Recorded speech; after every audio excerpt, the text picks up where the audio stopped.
Hello everyone. Once again, I welcome you all to this e-learning platform of KTHM College. Already we are going through the text The Old Man and the Sea by Ernest Hemingway. In today's session, we are going to have a look at the analysis of the major characters in the novel The Old Man and the Sea. First, we are going to have a look at the analysis of the major character Santiago from the novel The Old Man and the Sea. Santiago suffers terribly throughout The Old Man and the Sea. In the opening pages of the book, he has gone 84 days without catching a fish and has become the laughing stock of his small village. He then endures a long, grueling struggle with the marlin only to see his trophy catch destroyed by sharks. Yet, the destruction enables the old man to undergo a remarkable transformation, and he wrests triumph and renewed life from his seeming defeat. After all, Santiago is an old man whose physical existence is almost over, but the reader is assumed that Santiago will persist through Manolin, who, like a disciple, awaits the old man's teachings and will make use of those lessons long after his teacher has died. Thus, Santiago manages, perhaps, the most miraculous feat of all. He finds a way to prolong his life after death. Santiago's commitment to selling out farther than any fisherman has before, to where the big fish promised to be, testifies to the depth of his pride. Yet, it also shows his determination to change his luck. Later, after the sharks have destroyed his prize marlin, Santiago himself chastises himself for his pride, claiming that it has ruined both the marlin and himself. True as this might be, it is only half the picture, for Santiago's pride also enables him to achieve his most true and complete self.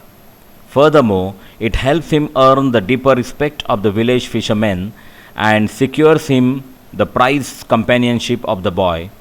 He knows that he will never have to endure such an epic struggle again. Santiago's pride is what enables him to endure, and it is perhaps endurance that matters most in Hemingway's conception of the world. A world in which death and destruction, as part of the natural order of things, are unavoidable. Hemingway seems to believe that there are only two opinions: defeat or endurance until destruction. Santiago clearly chooses the latter. His stoic determination is mythic, nearly Christ-like in proportion. For 3 days, he holds fast to the line that links him to the fish, even though it cuts deeply into his palms, causes a crippling cramp in his left hand, and ruins his back. This physical pain allows Santiago to forge a connection with the marlin that goes beyond the literal link of the line. His bodily aches attest to the fact that he is well matched, that the fish is a worthy opponent, and that he himself, because he is able to fight so hard, is a worthy fisherman. This connectedness to the world around him eventually elevates Santiago beyond what would otherwise be his defeat. Like Christ, to whom Santiago is unashamedly compared at the end of the novella, the old man's physical suffering leads to a more significant spiritual triumph. This is the analysis of the major character Santiago from the novel The Old Man and the Sea. Now we are going to have the major analysis of another character, that is Manolin. Manolin is present only in the beginning and at the end of The Old Man and the Sea. But his presence is important because Manolin's devotion to Santiago highlights Santiago's value as a person and as a fisherman. Manolin demonstrates his love for Santiago openly. He makes sure that the old man has food, blankets, and can rest without being bothered. Despite Hemingway's insistence that his characters were a real old man and a real boy, Manolin's purity and singleness of purpose elevate him to the level of a symbolic character. Manolin's actions are not tainted by the confusion, ambivalence, or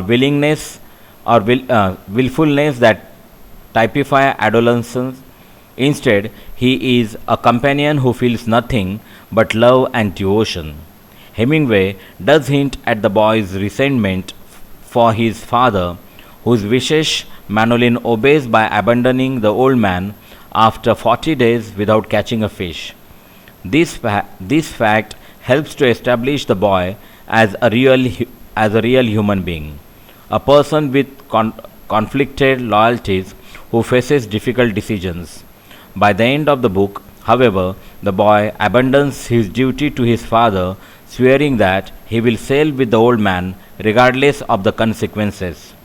He stands in the novella's final pages as a symbol of uncompromised love and fidelity. As the old man's apprentice, he also represents the life that will follow from the death. His dedication to learning from the old man ensures that Santiago will live on. This is the major analysis of the character Manolin from the novel The Old Man and the Sea. In the next lecture, we are going to have a look at the plot overview of the novel The Old Man and the Sea. Thank you.